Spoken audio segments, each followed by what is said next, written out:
Hello दोस्तों, स्वागत है आप सभी का अनुराग स्टडी ज्ञान यूट्यूब चैनल में। दोस्तों, आज की वीडियो में हम कक्षा 10 गणित प्रश्नावली 1D का भाग नंबर 2 लेकर आए हैं। अभी तक आपने भाग नंबर 1 नहीं देखा है तो लिंक डिस्क्रिप्शन बॉक्स में है, वहां से जाकर आप उन वीडियो को देख सकते हैं जो डॉक्टर मनोहर रे की बुक से बनाए जा रहे हैं। तो उस वीडियो में मैंने क्वेश्चन नंबर 2 तक कवर किए थे, तो इस वीडियो में क्वेश्चन नंबर 3 से सोल्व करें। तो क्वेश्चन 3 है, निम्नलिखित परिमेय संख्याओं में कौन सी संख्या को शांत दशमलव के रूप में निरूपित कर सकते हैं। तो क्वेश्चन नंबर 1 का पहला है 1/20। तो पहले हम 20 के गुणनखंड करेंगे, तो इसे 2 से काटेंगे 2 एकम 2 और 0। अब इसे हम 2 से काटेंगे 2 पंचे 10, इसे फिर हम 5 से काटेंगे 5 एकम 5। तो इसके गुणनखंड हो जाएंगे 1/2 गुना 5। और अब हम इसे 2 की पावर m गुना 5 की पावर n के रूप में लाएंगे। तो इसको लाने के लिए 1/2 की पावर 2 बार है 2 गुना 5 की पावर, यहाँ पर कुछ नहीं तो 1 होती है। तो देखेंगे ये हमारा इस रूप में आ गया है, तो इसे हम लिख सकते हैं। तो हम कह सकते हैं कि 1/20 शांत दशमलव है। और क्वेश्चन नंबर 3 का दूसरा है कि 1/27। तो पहले हम 27 के गुणनखंड करेंगे, तो 1/27 के गुणनखंड हो जाएंगे 3 गुना 3 गुना 3। तो इसे हम लिख सकते हैं 1/3 की पावर 3। तो देखेंगे हमारे ये 2 की पावर m गुना 5 की पावर n के रूप में नहीं आ रहे हैं, इसमें कोई भी संख्या नहीं मिली, न 2 की पावर m आ रहा है ना 5 की पावर n आ रहा है। तो इसे ये 1/27 अशांत दशमलव प्रसार है। और अगला है कि तीसरा 3/5। तो इसे हम 3 को ऐसे लिखेंगे, तो यहाँ पर देखेंगे 5 की पावर यहाँ पर कुछ नहीं है तो 1 होती है, इसमें गुना कर देंगे 2 की पावर 0 से। जब 2 की पावर 0 का मान 1 होता है, तो जब 1 का इसमें गुना हो तो वही संख्या है। लेकिन यहाँ पर देखिए 2 की पावर n गुना 5 की पावर n के रूप में यह है। तो हम लिख सकते हैं 3/5 शांत दशमलव प्रसार है। और क्वेश्चन नंबर 3 का चौथा है 1/15। तो पहले हम इसमें 1/15 का गुणनखंड करेंगे, तो 15 गुणनखंड करेंगे 3 गुना 5। तो यहाँ पर देखेंगे 2 की पावर n गुना 5 की पावर n के रूप में नहीं बन रहा है, तो ये अशांत प्रसार है। तो दोस्तों, उम्मीद करता हूँ क्वेश्चन नंबर 3 आपको समझ में आ गया होगा। तो क्वेश्चन नंबर 4 है, कि √3 माइनस √5 और √5 प्लस √3 के गुणनखंड की प्रकृति ज्ञात कीजिए। तो √3 माइनस √5 और √5 प्लस √3 इनके गुणनखंड की प्रकृति ज्ञात करने है। तो पहले हम इसे लिखेंगे √3 माइनस √5 और गुना। अब इसे लिखेंगे, तो पहले हम इस 3 को लिख लेंगे 3 प्लस 5 √5। तो यहाँ पर देखेंगे फार्मूला बनेगा a² माइनस b² बराबर a प्लस b और a माइनस b। तो देखेंगे ये हमारे इस फॉर्मेट में है दोनों, तो a माइनस b और a प्लस b। तो ये हो जाएगा a² की जगह पर √3 का स्क्वायर माइनस b² की जगह पर √5 का स्क्वायर, और स्क्वायर से रूट कट जाएंगे तो बचेंगे 3 माइनस 5। तो इनको घटाएंगे तो बचेंगे -2। तो अतः हम कह सकते हैं अतः -2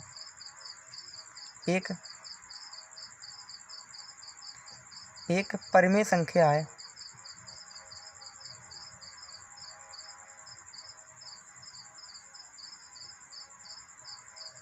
तो उम्मीद करता हूँ आपको क्वेश्चन नंबर 4 भी समझ में आ गया होगा।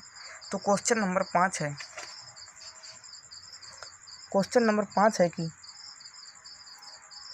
2√45 + 3√20 बटे 3√5 का सरल कीजिए तथा बताइए कि प्राप्त हुई संख्या परिमेय है या अपरिमेय।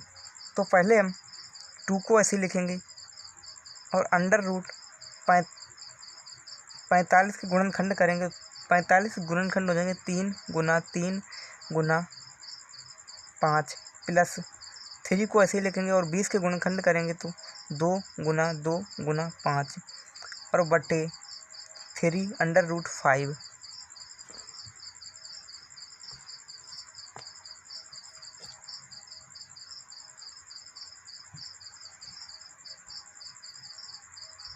तो यहाँ पर जो जोड़े बनते हैं वो बाहर निकल के आते हैं। तो 2 और यहाँ पर देखेंगे 3 का जोड़ा बन के तो यहाँ से 1 3 बाहर निकलेगा तो और √5 बचेंगे। तो प्लस यहाँ से 3 गुना यहाँ से 2 बाहर निकलेंगे तो बचेंगे √5 बटे 3√5 और उनको जोड़ेंगे 3 दूनी 6 प्लस 6 3 दूनी 6 √5 और 3√5 अपान 3√5 6√5 अपान 3/√5। तो इनको जोड़ देंगे तो देंगे 12√5 बटे 3/√5। √5 से √5 कट जाएंगे। 3 से 3 चौको 12 4। तो हम लिख सकते हैं अतः 4 एक कैसी संख्या है? परिमेय संख्या है। तो परिमेय संख्या है। तो उम्मीद करता हूँ क्वेश्चन नंबर 5 भी आपको समझ में आ गया होगा। तो क्वेश्चन नंबर 6 है।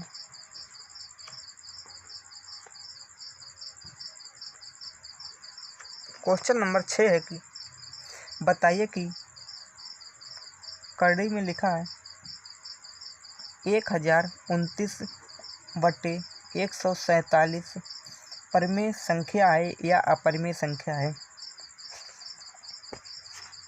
तो हम 1029 को तोड़ देंगे तो 147 गुना 7 करेंगे तो 1029 हो जाएंगे। तो लिखेंगे और बटे में 147। तो 147 कैंसिल तो बचेंगे करड़ी में 7। और तो देखेंगे एक कैसी संख्या है तो अपरिमेय संख्या है। तो लिखेंगे अतः √7 एक अपरिमेय संख्या है। तो उम्मीद करता हूँ क्वेश्चन नंबर 6 भी आपको समझ में आ गया। ठीक है दोस्तों। तो दोस्तों क्वेश्चन नंबर 7 को देख लेते हैं। तो क्वेश्चन नंबर 7 है। 3/8 को दशमलव रूप में गणना कीजिए। तो 3/8 को दशमलव रूप में बदलने के लिए तो पहले हम अंश में हर से भाग देते हैं। तो अंश 3 में 8 से भाग देंगे तो भाग जाएगा ना तो दशमलव लगाएंगे, एक 0 लगाएंगे तो और काटेंगे 8 3 24 बचेंगे 6 3 बार। अब ऐसे हम एक 0 बढ़ाएंगे तो 60 8 7 56 7 बार। तो घटाएंगे तो बचेंगे 4 और एक 0 लगाएंगे तो 8 5 40 5 बार। तो 5 बार में पूरे कट जाएंगे। तो लिखेंगे दशमलव प्रसार हो जाएगा। जो यहाँ पर भागफल आया है 0.0375। तो यही हो जाएगा आंसर। तो उम्मीद करता हूँ क्वेश्चन नंबर 7 भी आपको समझ में आ गया होगा। ठीक है दोस्तों, तो दोस्तों क्वेश्चन नंबर 8 देख लेते हैं। तो क्वेश्चन नंबर 8 है, क्वेश्चन नंबर 8 है, दशमलव के कितने स्थानों के बाद 6/1250 का दशमलव प्रसार शांत होगा। तो पहले हम इसे काट के छोटी कर लेंगे। तो काटेंगे 2 तियाँ 6 और 2 छंग 12 और 2 दूनी 4, 2 पंचे 10। तो 3/625 अंश में हर से भाग देंगे। तो 625 से 3 में भाग देंगे तो भाग जाए नहीं, दशमलव लगाएंगे तो 1 0 बढ़ाएंगे, तो फिर भी भाग नहीं जाएगा तो 1 0 और बढ़ाएंगे, फिर भी भाग नहीं जाएगा तो 1 0 और बढ़ाएंगे। तो अब हम लगभग 4 बार भाग देंगे। 4 का 5 में गुना, 4 पंचे 20 की 0 हासिल 2, और 4 का 2 में गुना, 4 दूनी 8 और 2 10 की 0 हासिल 1, और 4 छिंग 24 और 1 25, 0 0 घटाएंगे तो 5, 10 में से 5 जाएंगी 5, तो 1 0 लगाएंगे। तो अब लगभग हम 8 बार भाग देंगे। 8 पंच 40 की 4 हासिल, 8 पंच 40 की 0 हासिल 4, और 8 दूनी 16, 4 20 की 0 हासिल 2, और 8 छिंग 48 और 2 50 हासिल की। तो ये पूरे कट जाएंगे। तो लिखेंगे 6/1250 का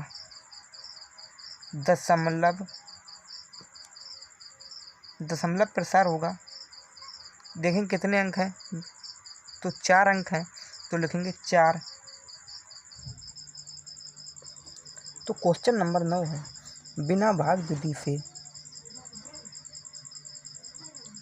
15/4 प्लस 5/40 को दशमलव रूप में व्यक्त कीजिए। तो पहले हम इसका लासा लेंगे। तो इसका लासा हो जाएगा 40, और 4 का 40 से भाग देंगे। 4 का 4 दाई 40 10 बार, और 10 का 15 में गुणा करेंगे तो 150 प्लस 40 का 40 में भाग, तो 40 एकम 40 और 1 का गुना कर देंगे 5 में, उनको जोड़ेंगे तो 155/40।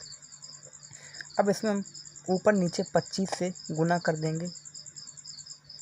तो जब 25 पंचे 125 की 5 हासिल 12, और 25 पंचे 125 और हासिल जोड़ेंगे तो 137 की 7 हासिल 3, और 25 एकम 25 और 3 28 बटे नीचे गुना करेंगे 25 चौको 100 और 1 0 1000। तो इनको काटेंगे तो देखेंगे नीचे 3 0 हैं, तो पीछे से तो ऊपर पीछे से 3 अंक पर दशमलव लगा देंगे तो 2.875। तो यही हो जाएगा आंसर। तो उम्मीद करता हूँ क्वेश्चन नंबर 9 आपको समझ में आ गया होगा। क्वेश्चन नंबर 10 है, क्वेश्चन नंबर 10 है कि परिमेय संख्या 257/5000 को हर को 2 की पावर n गुणा 5 की पावर n के रूप में लिखिए, जहां m तथा n ऋणात्मक पूर्णांक हैं। इसके बाद बिना वास्तविक विभाजन के इसका दशमलव प्रसार लिखिए। तो पहले हम 157 को ऐसे ही लिखेंगे, बटे इसके गुणनखंड करेंगे तो इसके गुणनखंड आएंगे 2 की पावर 3 गुना 5 की पावर 4।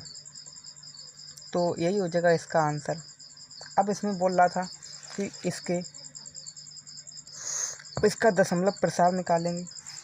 तो दशमलव प्रसार निकालने के लिए 257 में 5000 से भाग देंगे तो भाग जाएगा नहीं, तो 1 दशमलव लगाएंगे तो 1 0 बढ़ेगी, फिर भी भाग नहीं जाएगा तो 1 0 और बढ़ाएंगे। तो अब हम लगभग 5 बार भाग देंगे। तो 5 का 0 में गुना 0, 5 का 0 में गुना 0, और 5 का 0 में गुना 0, और 5 का 5 में गुना 5 25। तो घटाएंगे 0 0 और यहाँ पर घटाएंगे तो बचेंगे 7। तो यहाँ पर हम 1 0 और बढ़ाएंगे। अब हम एक बार भाग देंगे तो 5000, तो घटाएंगे तो बचेंगे 1000। अब इसमें हम 1 0 बढ़ाएंगे और 4 बार लगभग भाग देंगे तो 4 का 0 में गुना 0, 4 का 0 में गुना 0 और 4 का 0 में गुना 0 और 4 का 5 में गुना 4 पंचे 20। तो इनको घटाएंगे तो बचेंगे 2000, 4 पंचे 20। तो ये पूरे कट जाएंगे। तो इसका दशमलव प्रसार हो जाएगा दशमलव प्रसार। तो ये भागफल निकल कर आया, यही हो जाएगा दशमलव प्रसार 0.054। तो यही हो जाएगा इसका आंसर। तो दोस्तों उम्मीद करता हूँ क्वेश्चन नंबर 10 आपको समझ में आ गया होगा। तो क्वेश्चन नंबर 11 है। क्वेश्चन नंबर 11 है, कुछ वास्तविक संख्याओं के दशमलव प्रसार नीचे दिए हुए हैं। प्रत्येक स्थिति के लिए निर्धारित कीजिए कि यह संख्या परमेय संख्या है या नहीं। यदि यह परमेय संख्या है तो P/Q के रूप की है। तो Q के अभाज्य गुणनखंडों के बारे में आप क्या कह सकते हैं। तो क्वेश्चन नंबर 11 का पहला है 43.1 2 3 4 5 6 7 8 9।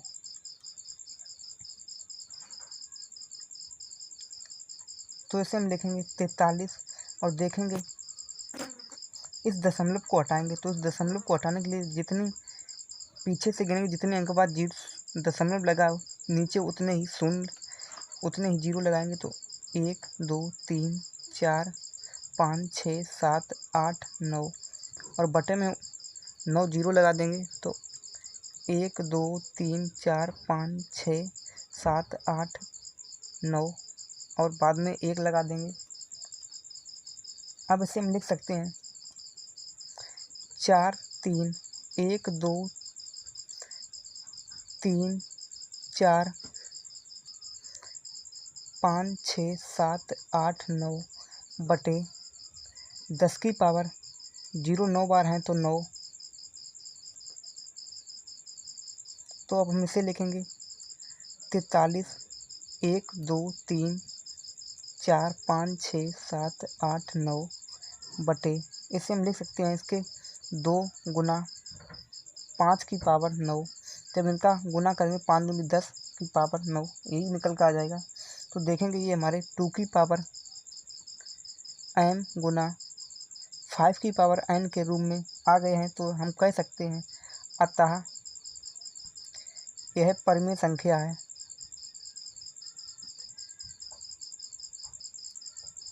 तो उम्मीद करता हूँ दोस्तों क्वेश्चन नंबर 11 का एक आपको समझ में आ गया होगा। तो क्वेश्चन नंबर 11 का 2 है। क्वेश्चन नंबर 11 का दूसरा है 0.1 2 0 1 2 0 0 फिर 1 2 0 0 0 फिर 1 2 0 0 0 0 डॉट डॉट डॉट अनंत तक। तो देखेंगे ये हमारी संख्या बार ये देखें दशमलव के बाद ये संख्या बार रिपीट हो रही है। अगर संख्या रिपीट है तो हम कह सकते हैं अतः यह एक अपरिमेय संख्या है।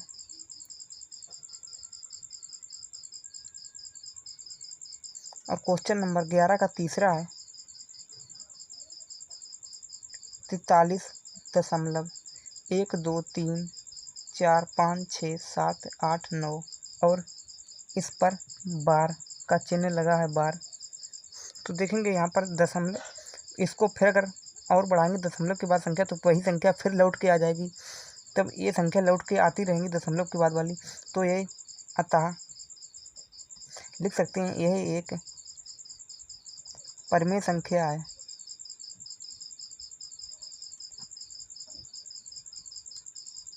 तो उम्मीद करता हूँ क्वेश्चन आपको समझ में आया होगा। दोस्तों अगर वीडियो पसंद आए तो वीडियो को लाइक एवं चैनल को सब्सक्राइब करें।